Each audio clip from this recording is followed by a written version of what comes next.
காலம் பேசாது காத்திருந்து பதில் சொல்லும் என நடிகர் ரஜினிகாந்த் பாணியில் கருத்து பதிவிட்ட பாஜக நிர்வாகி வினோத் பி செல்வம் சென்னை தியாகராய நகர் தொகுதிக்கு அதிமுகவுக்கு ஒதுக்கப்பட்ட நிலையில் அதிருப்தி.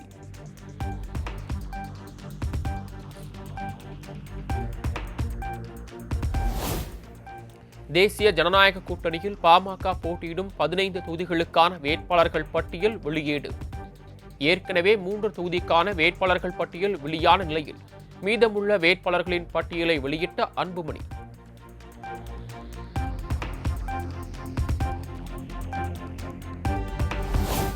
பெரம்பூர் தொகுதியில் தாவேகா தலைவர் விஜயை எதிர்த்து போட்டியிடுகிறார் பாமக வேட்பாளர் திலகபாமா.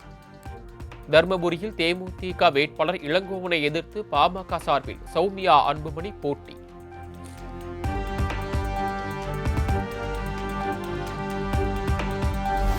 விடுதலை சிறுத்தைகள் கட்சியின் தலைவர் திருமாவளவனை எதிர்த்து காட்டுமன்னார் கோயிலில் தனி தொகுதியில் களம் காண்கிறார் பாமக வேட்பாளர் அன்புச்சோழன். திருப்போரூர் தொகுதியில் வழக்கறிஞர் கே பாலு போட்டி.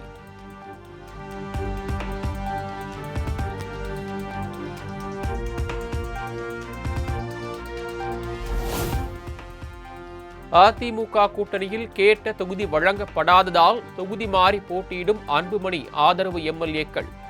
கடந்த முறை மேட்டூர் தொகுதியில் போட்டியிட்ட சதாசிவம் இந்த முறை சேலம் வடக்கிலும், மயிலத்தில் போட்டியிட்ட சிவக்குமார் இந்த முறை விக்கிரவாண்டியிலும் போட்டி.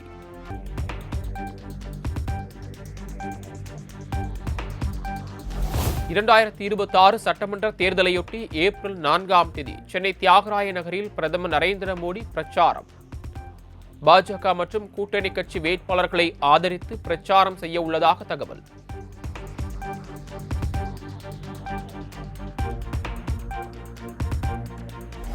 என்டிஏ கூட்டணியில் பாஜகவுக்கு 27 தொகுதிகள் ஒதுக்கப்பட்ட நிலையில் வேட்பாளர்கள் பட்டியல் எப்போது வெளியாகும், யாருக்கு வாய்ப்பளிப்பது என்பது தொடர்பாக பிரதமர் நரேந்திர மோடி தலைமையில் ஆட்சி மன்ற குழு இன்று ஆலோசனை.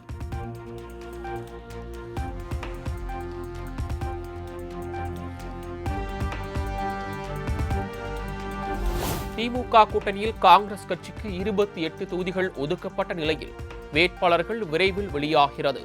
காங்கிரஸ் வேட்பாளர்களை தேர்வு செய்வதற்காக டெல்லியில் நடைபெற்ற ஆலோசனை நிறைவு.